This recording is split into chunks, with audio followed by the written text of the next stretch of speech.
those of you who know me and those of you who don't know me, my life's work as a child of Swedish immigrants with an uncle who worked in the Olof Palme administration in Sweden, and which has a rich tradition of collaborative consensus building and community networking among elites as well as working class folks, among public officials and everyday citizens.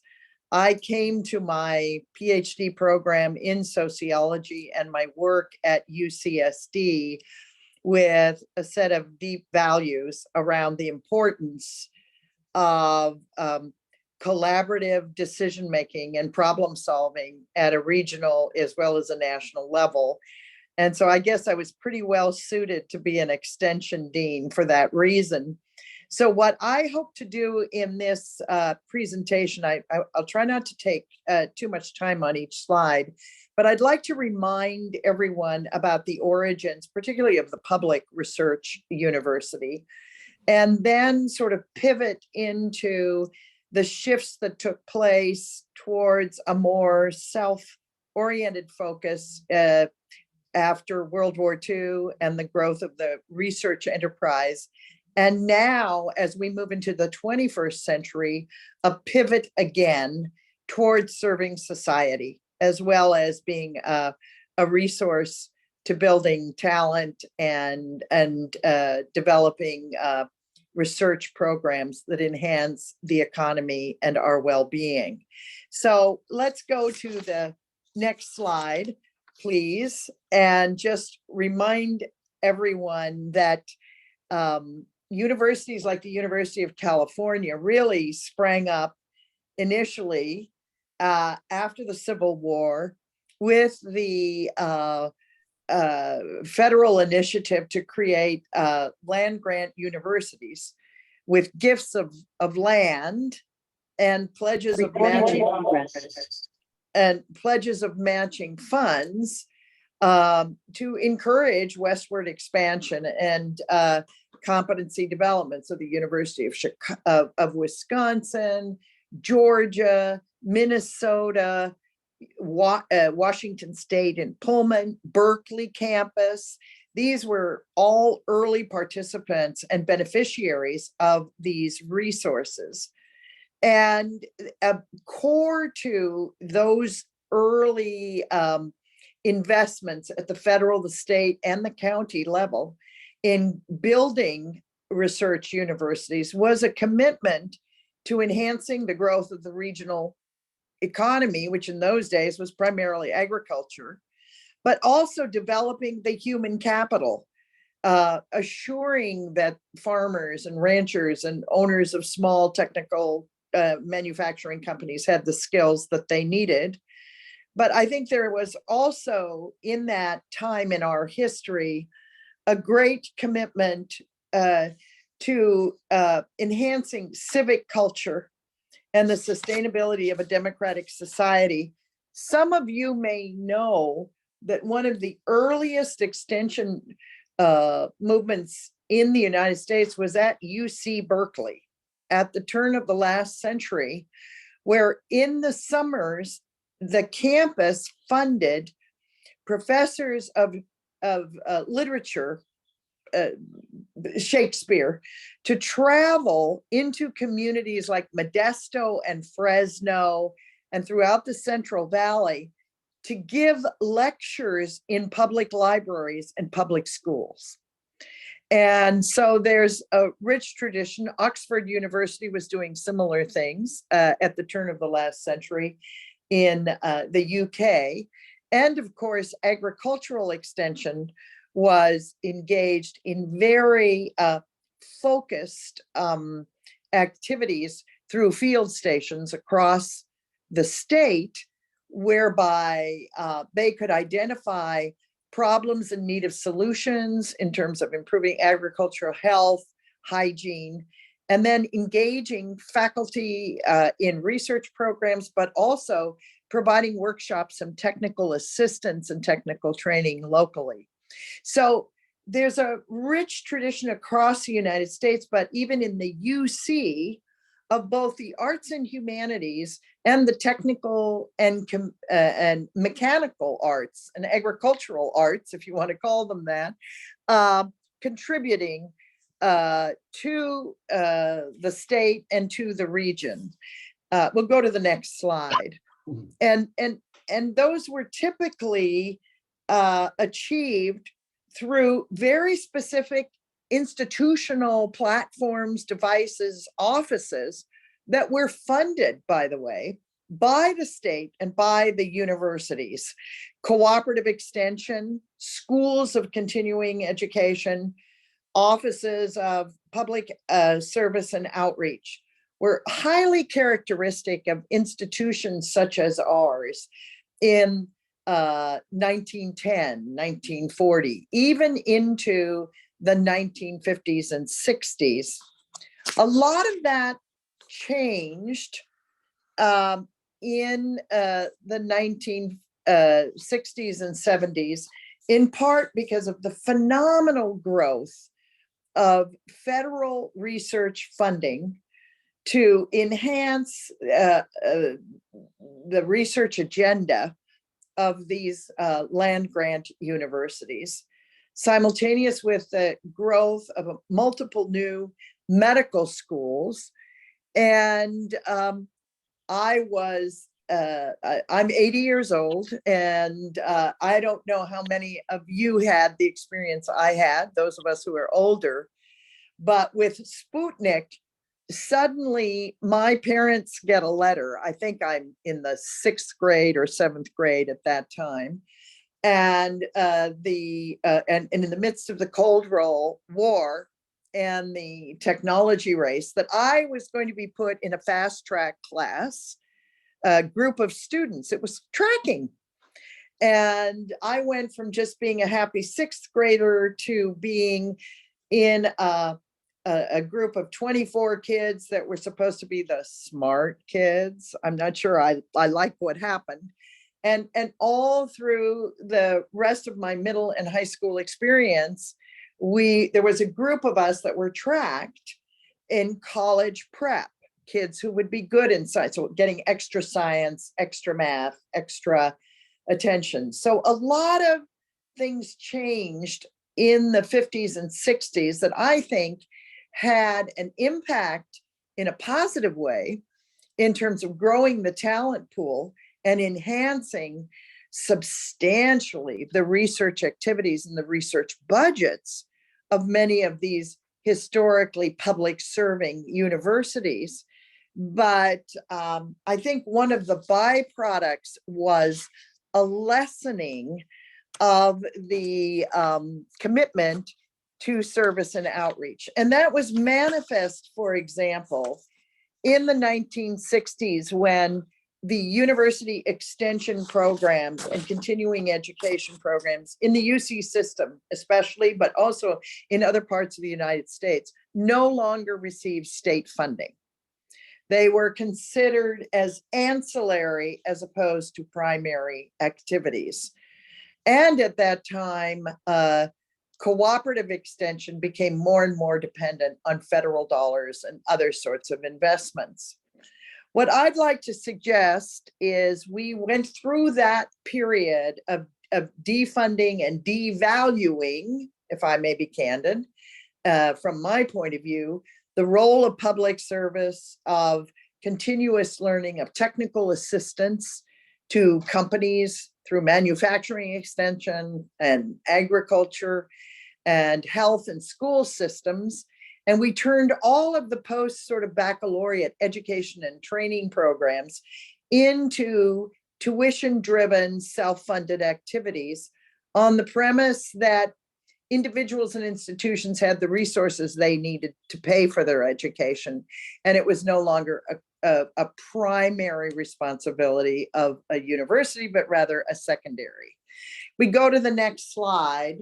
What I think has happened in my lifetime, and I feel such joy retiring barely a month short of my 80th birthday, that with the imperatives of the 21st century, which include the ever-changing global and political economy, but also the demographics of our population and the realities of who are our students and how do we continue to be both a civic and an economic asset.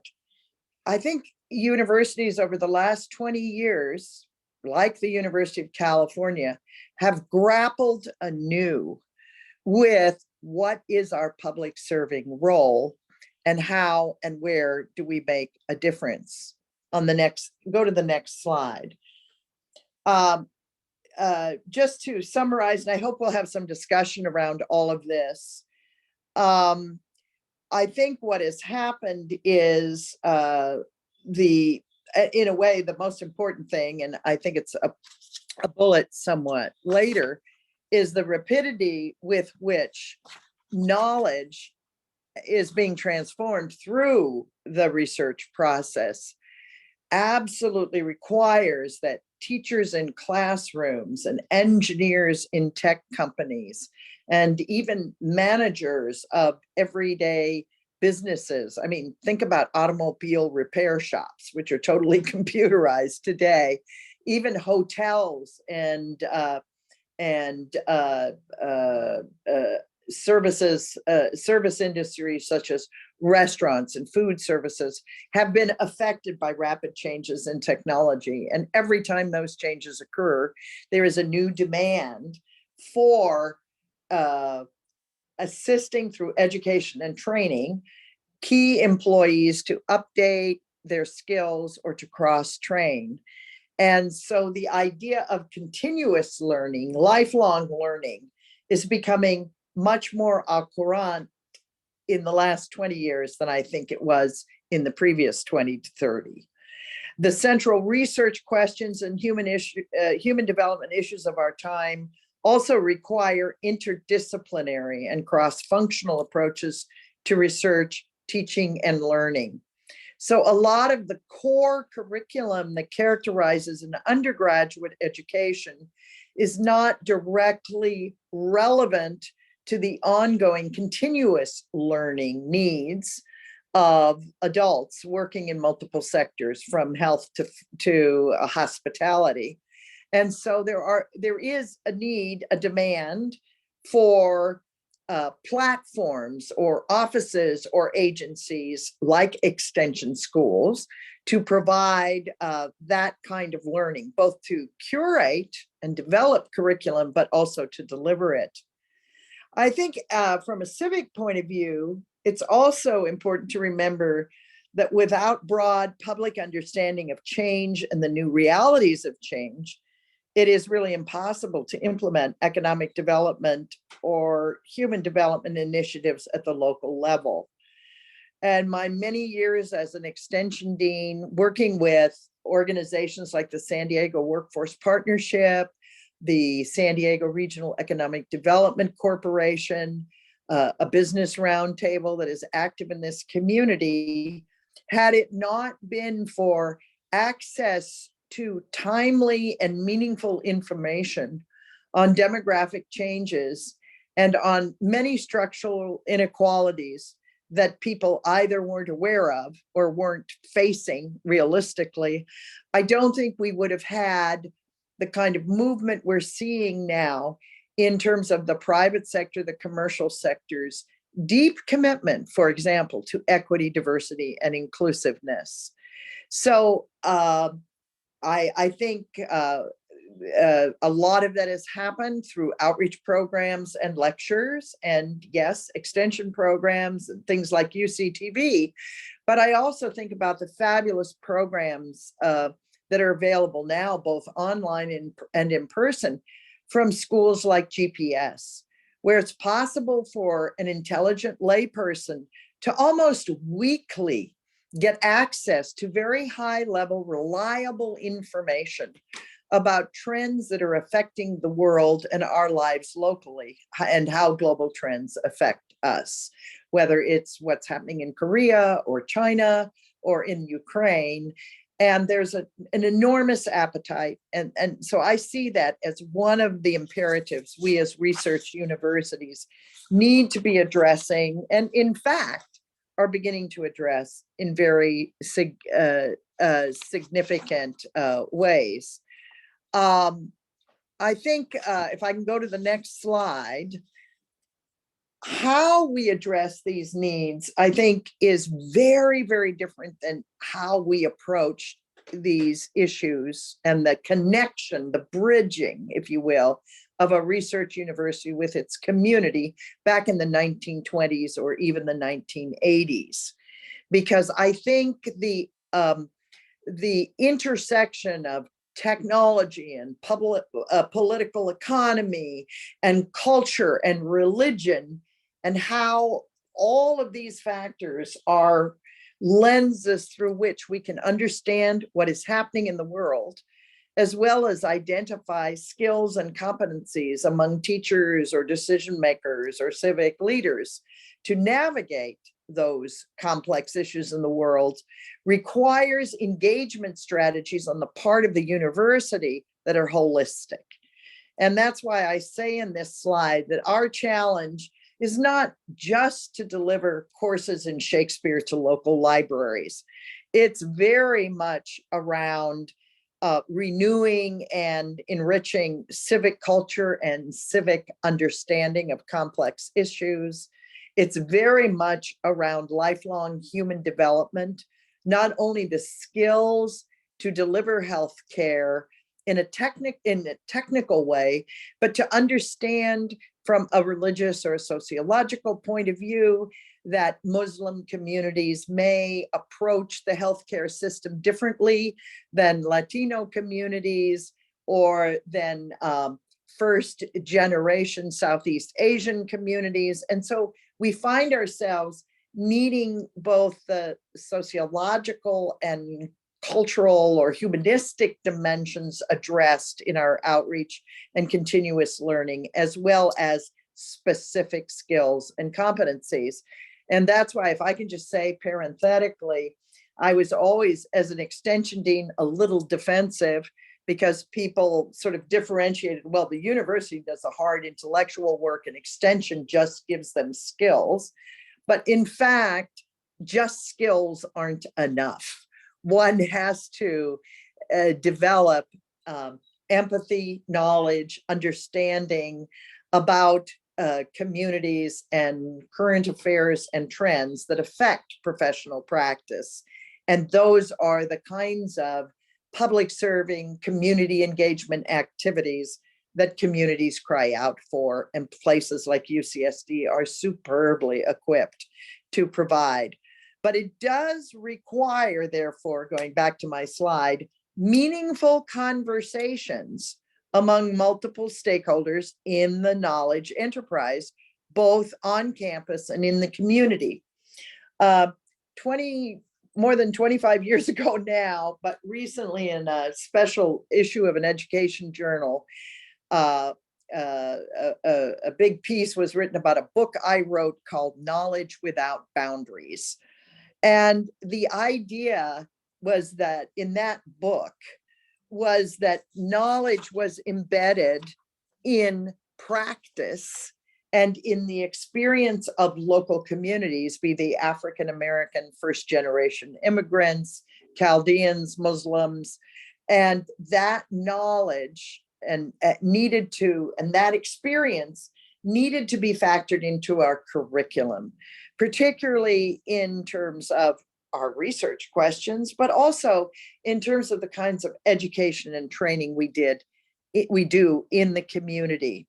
So meaningful conversations for me, means the old model of the university's job is outreach, public service. We share, in a sense, our pearls of wisdom with the general public, and they will then pick it up and be more educated and more competent, to much more of a collaborative enterprise whereby we marry the expertise that is embedded in the research and teaching enterprise at a university like UCSD, with the needs and the expertise, the knowledge, the insights, the sensitivities that community groups and individuals have in a diverse, ever-changing society. So how we be a public serving university in the 21st century, I think is very different than the models we relied on in the 20th century. So let's go to the next slide, and I'll talk about what I think are some of the principles. I'll go quickly, and then I'm going to give you a few examples, and I've got a grid to share with you in my 9th slide, which I hope will stimulate a lot of discussion.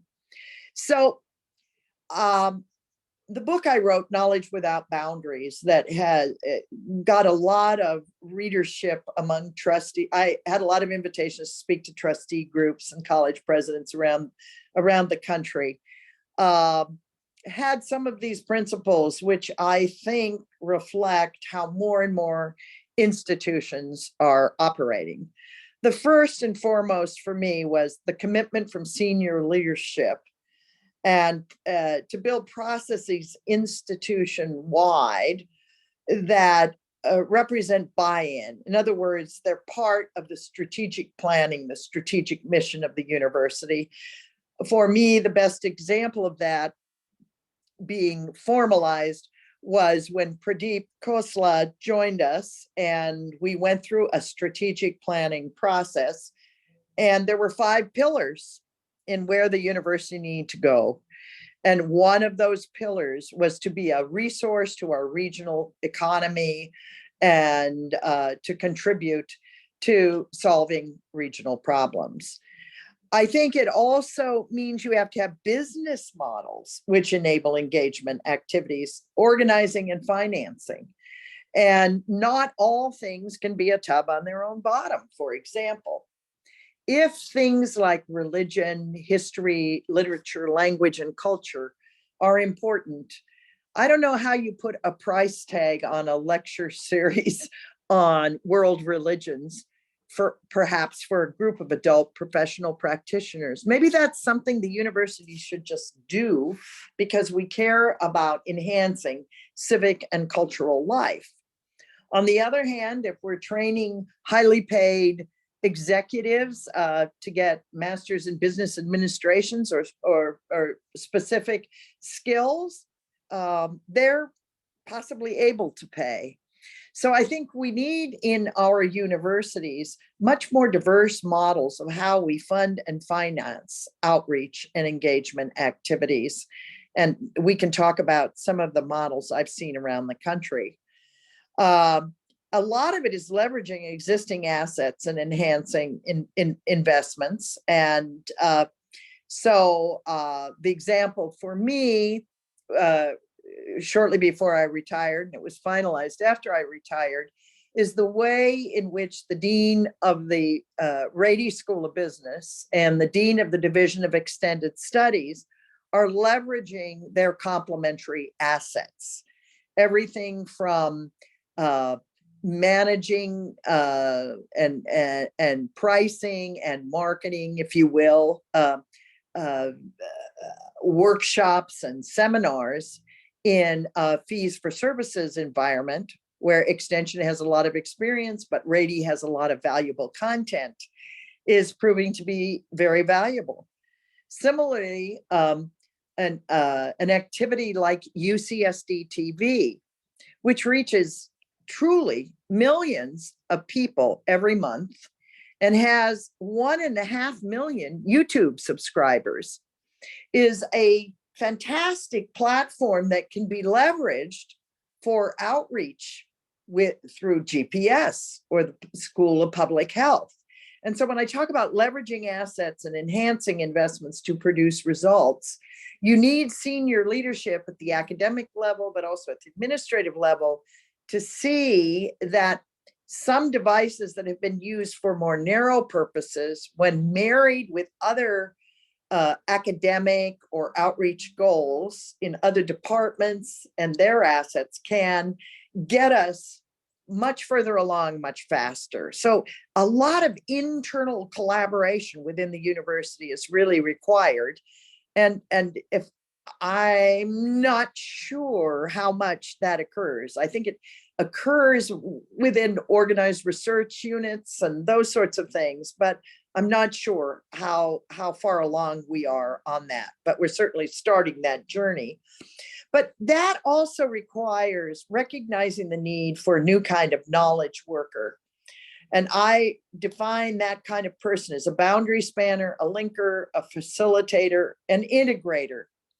Now, most academics are very comfortable if they're asked to contribute to a PBS special on their field, like new developments in artificial intelligence, to work with a producer and a writer, right? Because the expert in artificial intelligence recognizes that, well, this is going to be a 1-hour television program. That's not what I do, but I know a lot, and working collaboratively with the writer and the producer, we can give rise to an hour-long program that could represent extraordinary value. Most of us, and I've been fortunate to publish books with 2 university presses, have the wonderful experience of working with an editor who's truly knowledgeable about our field or my field, but also knows how to produce a book and knows how to help structure the argument or the narrative of the book in a way that is clear and appealing to readers. I consider folks like that the boundary spanners, the linkers, the integrators that many of us are comfortable with. But what if we're talking about programs in lifelong learning, helping a group of school teachers learn how to use new computer technologies in more effective ways? Is it just having our professors give lectures on their current, the same lectures they give as undergraduates and to graduate students? Or might there be the need for some facilitation, some editorial or production assistance in shaping the curriculum so that it succeeds in educating in an arena that is different than what happens on campus?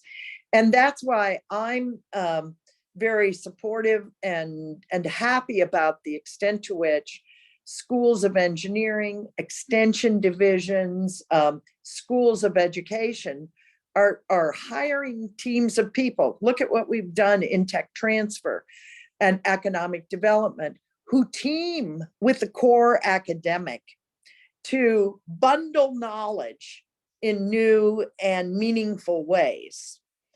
And in order to do that, of course, those people have to be in conversation with a lot of different practice-oriented groups, and you have to agree on shared metrics and shared goals, and you have to have a wide circle of co-investors. In a moment, I'll give you an example of a program that University Extension and the School of Engineering embarked on with $1.5 million in funding from a private foundation that has resulted in an extraordinary course in problem-solving thinking, computational thinking, for high school juniors and seniors, and even entering freshmen at UCSD who do not have those particular skills. Let's go to the next slide, and then I'll give you the case examples. So for me, the concept is no longer outreach or service, all right? And that's why I'm still uncomfortable with extended studies, because it has this notion we are bridging our riches to the community, but what we also need to do is bridge the community into our conversations.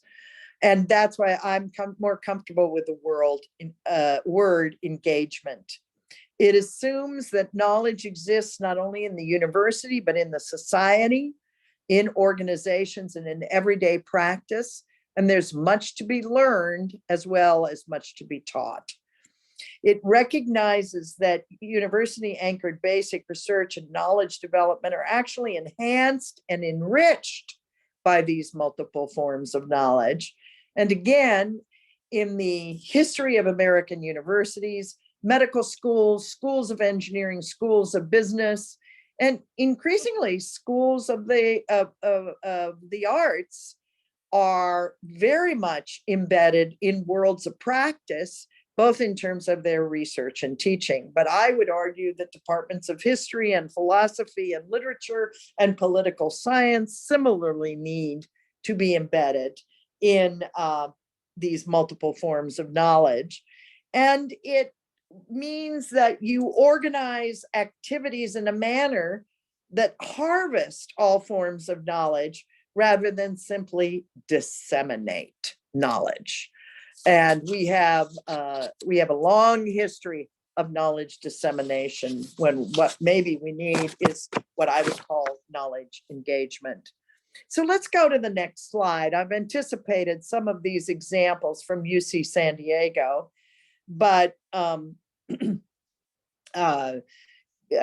again, many of us share this history, but there are a number of technical assistance and business support, particularly in science and technology activities, that came out of UCSD Connect. Connect is a program which is still flourishing. I was on a board meeting conversation this 8 o'clock this morning.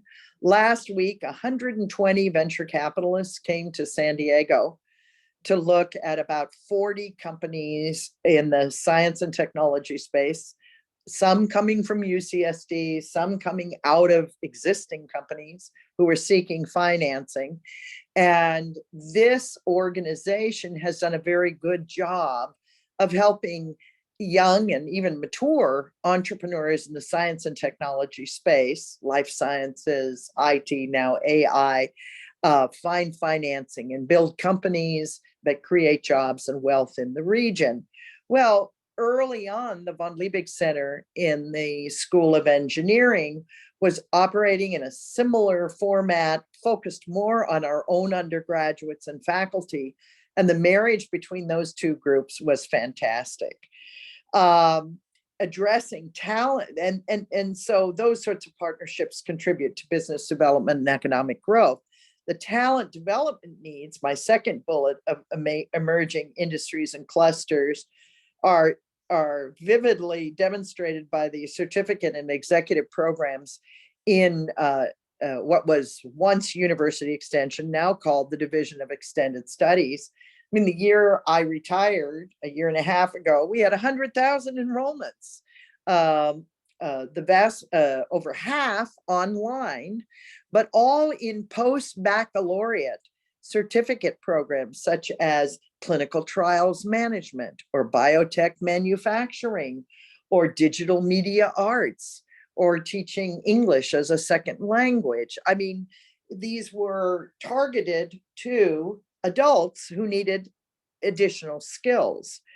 And the growth of applied master's degrees at SIO, in engineering, in the Rady School, and PhD partnership programs with industries are all examples of how research universities engage.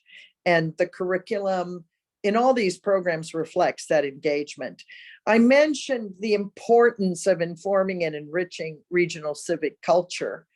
And I do think that the Center for US-Mexico Studies, GPS, a number of endowed lecture series on the campus, but also housed within University Extension, and the existence of the UC TV platform have done wonders to, if I can, in this case, say, disseminate knowledge to broad and diverse publics. The YouTube subscribers for UC TV, as I mentioned, are 1.5 million. The next closest YouTube subscriber number in the UC system is 42,000 at Berkeley. So there are platforms to reach literally millions of people with important civic and cultural and enriching programming. And then, of course, assuring access to education. I think if we look at what UCSD has done over the last decade or more, you will see how the Supercomputer Center, engineering, the Hughes Research Fellows, the summer programs with an extension, Sally Ride Science, Academic Connections, Program Your Future, are all examples of how UCSD faculty, working with people who know the community and know how youngsters learn or know what the barriers are to learning in underserved communities, we've put together some wonderful programs collaboratively that are enriching the pipeline. So these are broad examples. Let's see, let's jump to my 10th slide, which I think it just says, I'm going to share some stories from UC San Diego at Park and Market, and let's go to the next slide.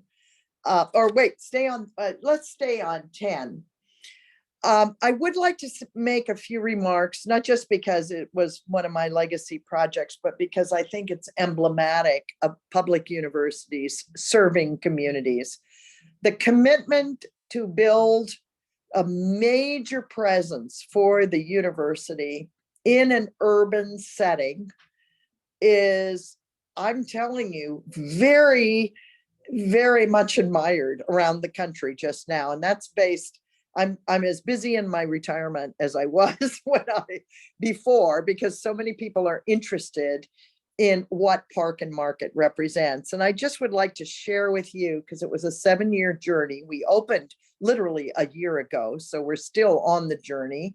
And Hugo Villar is leading that over the next 3 to 5 years as we build out capacity.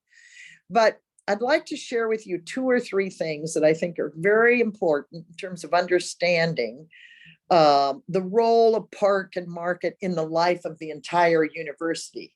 Because even though it's a university extension or DES financed and managed activity, the Park and Market platform is designed to be a reflection of the entire university. And that was Pradeep Khosla's insistence, and I happily agreed.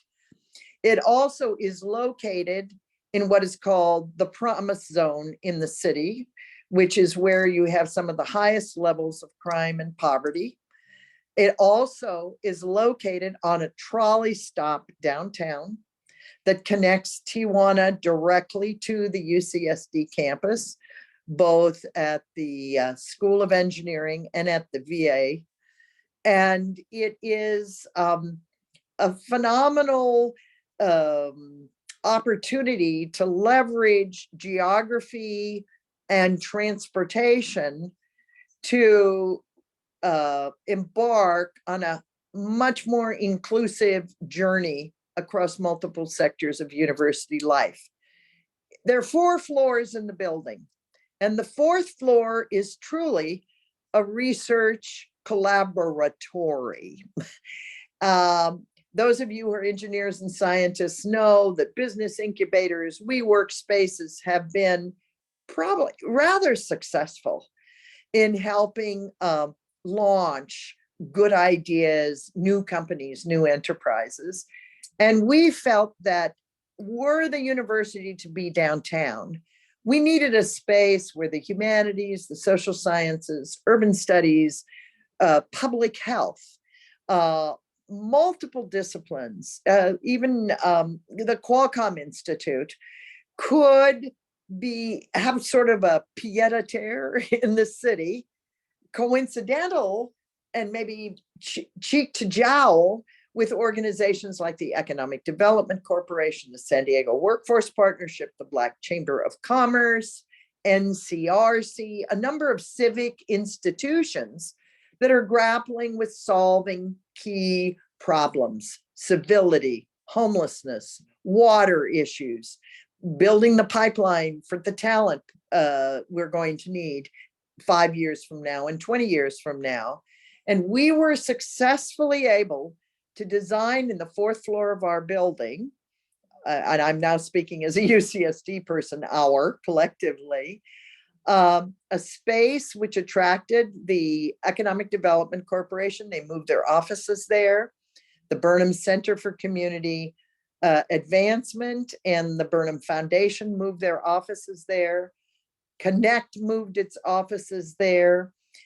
San Diego Workforce Partnership, NCRC, the Black Chamber have offices there. And guess what?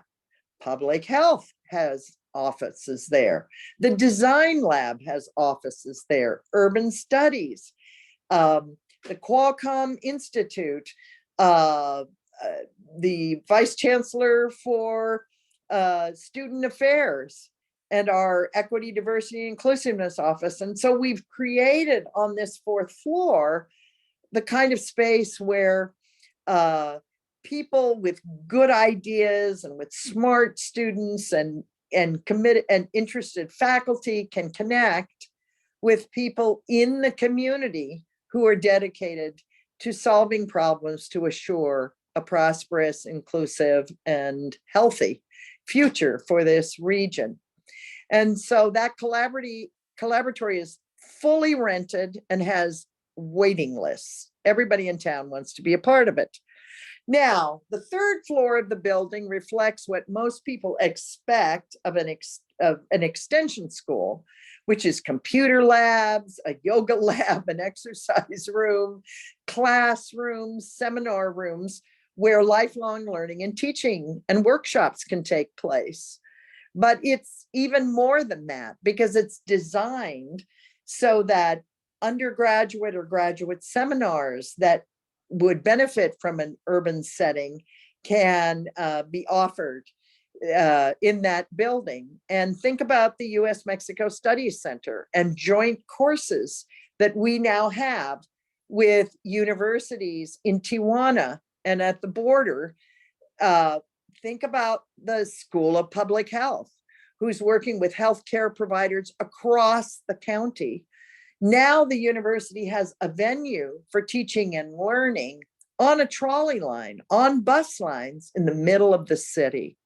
So it was very important that our teaching, our education, both fundamental undergraduate and professional credentialing, but also lifelong learning, be enabled by this building.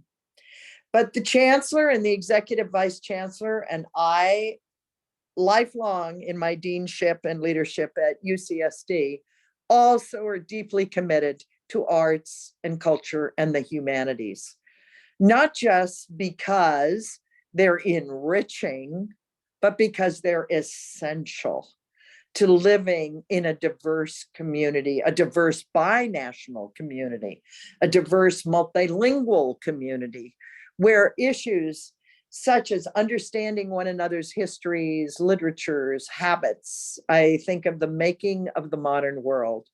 I remember when that course was designed, more than 20 years ago at UCSD, I realized I'm working for the right kind of institution, because it examined issues through lenses that are familiar to all cultures: motherhood, being a teenager, religion, issues that touch all our lives, but are addressed in a multidisciplinary way. And so we really wanted to have a venue that would accommodate effective arts and cultural and humanities learning. And that meant a significant lecture hall and performance space. It also meant, to me personally, and I think to the university generally, and to arts and humanities in particular, a cinema, because film and video are mediums through which we often encounter the other for the first time. So a cinema, a small art gallery, an exhibition space, a small black box theater that can hold up to 220 people for concerts, and a large foyer for special events and celebrations on the first and second floor.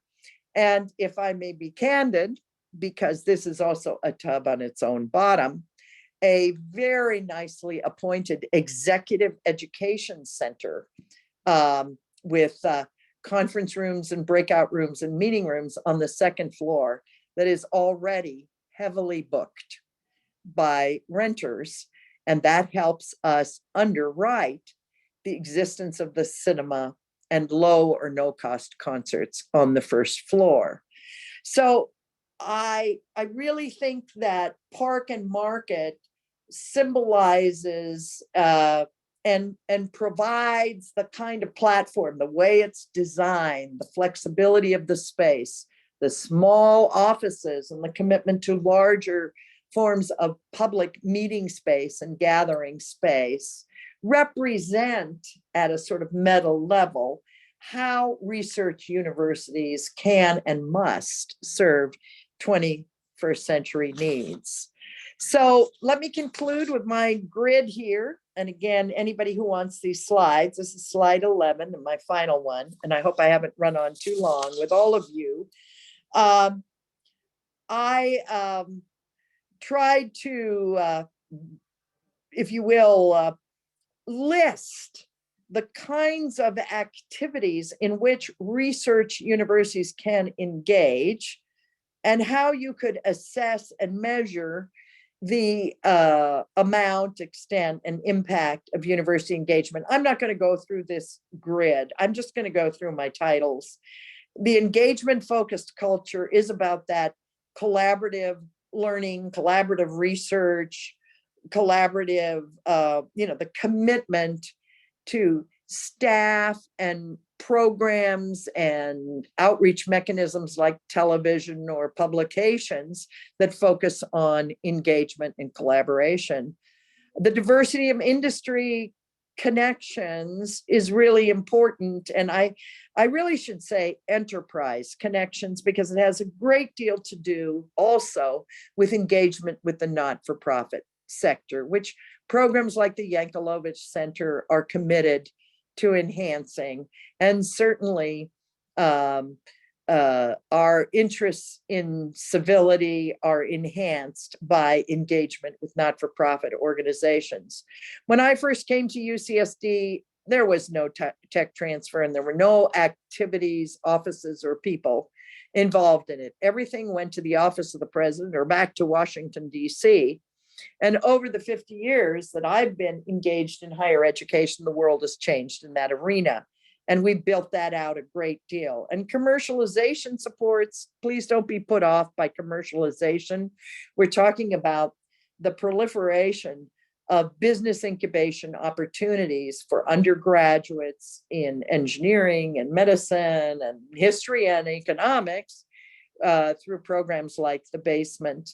And also then finally, the talent development contributions that go above and beyond undergraduate and graduate education. But if I may be candid, in my 50 years at UCSD, the commitment within the life sciences to all students having some kind of project learning experience that connects them to industry or healthcare providers or organizations that benefit from advances in the life sciences, I think enriches their education.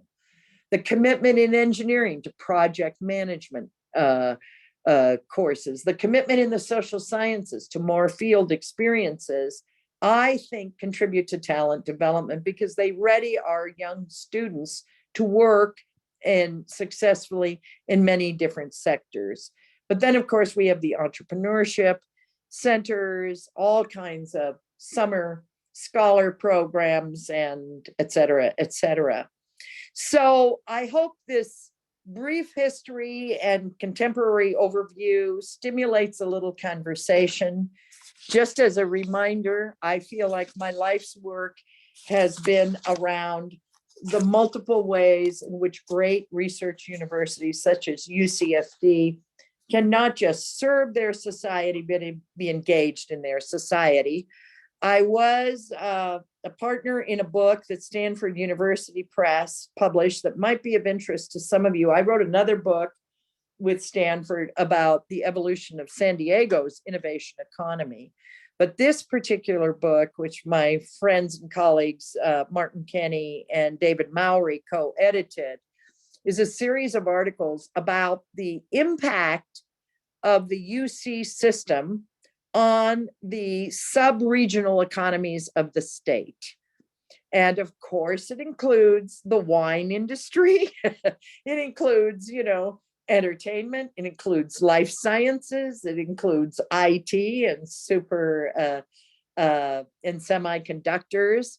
And it's a wonderful collection of essays evoking the economic returns. But I hope my talk has also underscored that it's not just about economic returns, that it's not just that which should be driving our engagement agenda.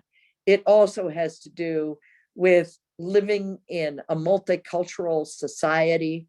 It also has to do with building capacity for civil discourse and collaborative problem solving. And on all those fronts, as well as in science, engineering, and medicine, research universities have a great deal to contribute. Thank you very much. Thank you, Mary. That was a really insightful presentation. I will go ahead and open the floor for any questions or discussions. If any of our attendees have questions, you can either raise your hand or unmute yourself. Oh, Christine. Can we take my slides down so I can see the faces? I know we're less than a dozen people, so we can see. Thank you. Now I can see everyone on the screen. Hi there, everyone. Hi, Mary. Christine, hi. So yes, so you're one of my heroines, as you know, because you're in that human ties space. That's short for me, for humanities. Well, you took the words for you out of my mouth. Oh, as you know, I have always admired the intensity, not only of your voice, but also of your engagement with the university.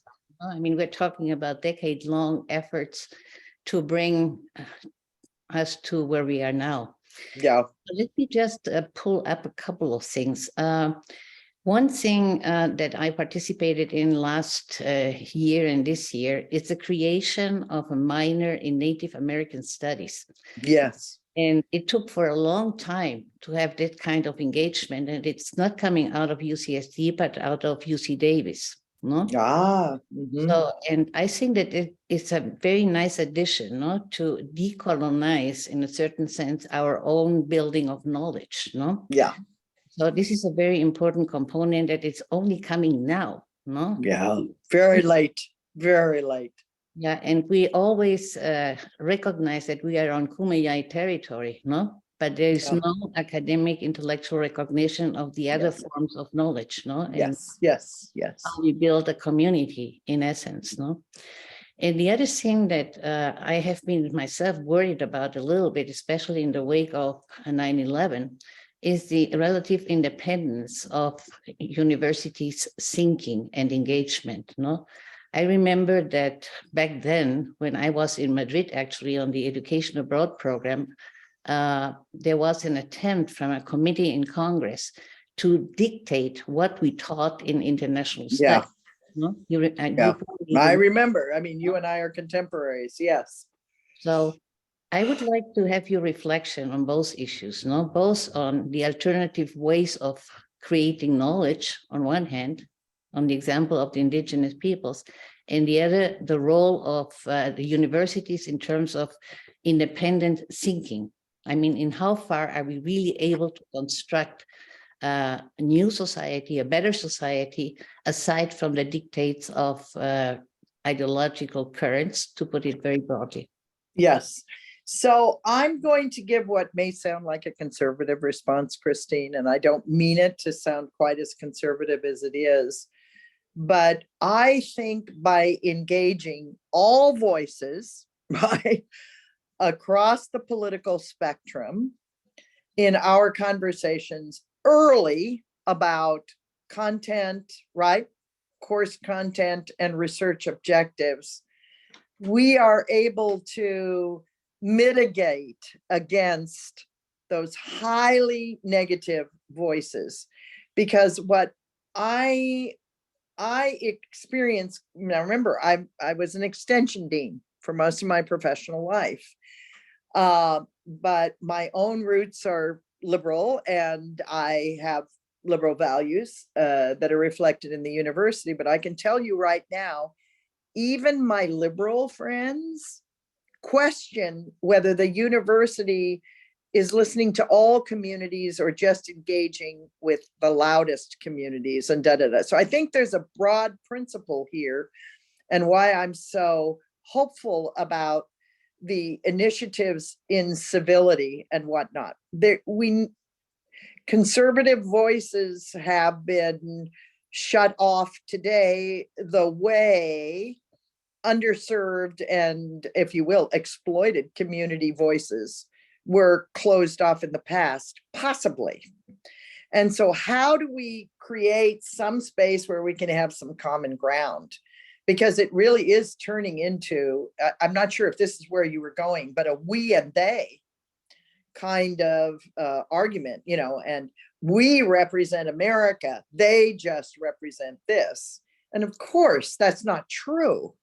I mean, the nature of the scholarship elucidates the history of elites as well as underserved.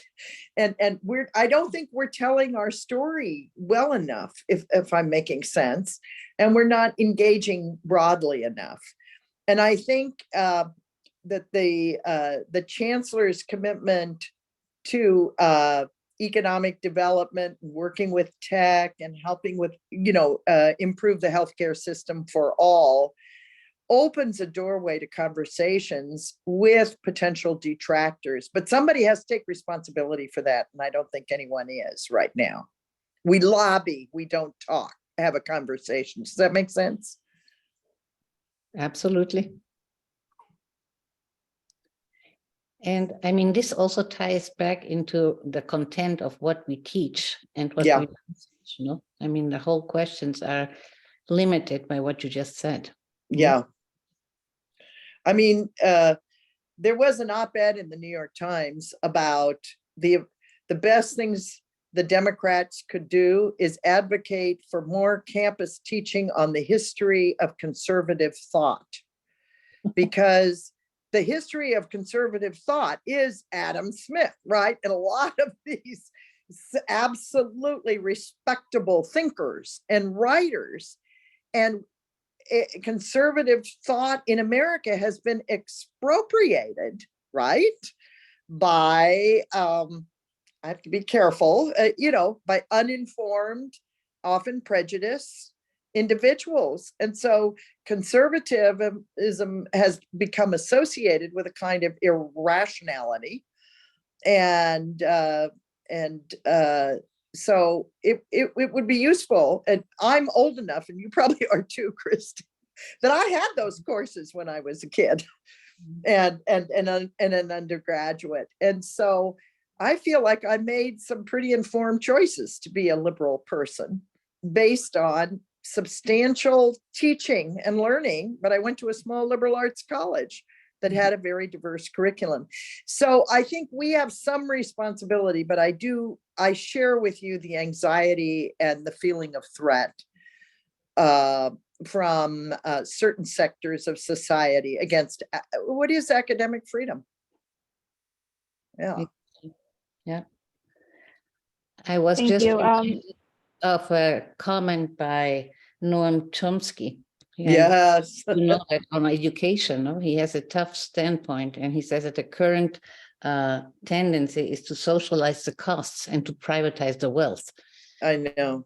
Which has to do with how politically and financially the universities are managed. No, thank you. Well, so much. I mean, I say this not from prejudice, but from observation about how money is spent and where and how people are compensated.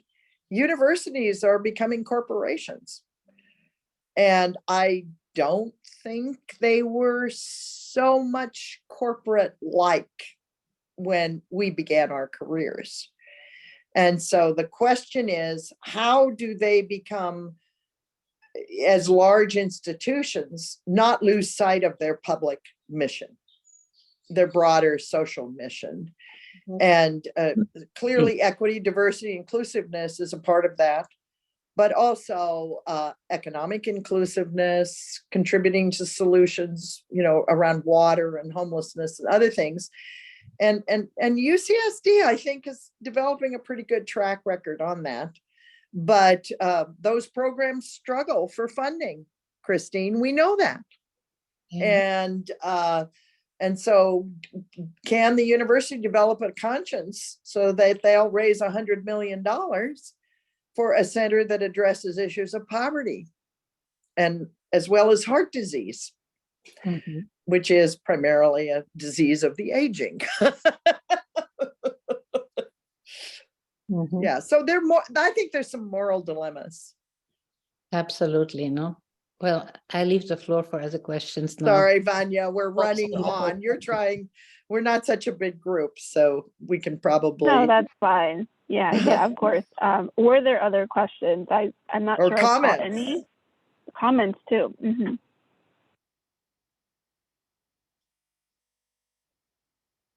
I don't see any hands raised, so I don't think so. All right. Unless, Christine, you might have something else you want to comment on. Yeah, from hearing you and listening to your early this morning attendance to another meeting, I don't think you are retired, Merrick. No, I know. I Very think glad you are. not at all. You are correct. I also gave a talk in North County too. There's something called Leadership North County. Mhm. And it was very important for them. They keep asking me back, the history and the role that, first of all, Scripps Institution of Oceanography, but then UCSD has played in the transformation of this region over 100-year period is a really important thing, I believe, to understand. And, I've written about that. So I'm always happy to give talks on that. Wonderful. So I'm out there. Don't retire. Do us a favor. Don't. Yeah. And So I appreciate it very looks like much. Carmel's connecting to audio. Hi there. Oh, no, she just went on mute. Okay. Well, it was very nice to spend this hour with all of you. And thank you, Vanya, for arranging it. No, thank you. Is it all right with you, Mary, if we were to post the recording on our YouTube channel? Oh, of For those who course. couldn't make it? Okay. Yeah. Thanks That's very fantastic. much. And have a good afternoon, everyone. You too, Mary. You too. Bye-bye. Goodbye.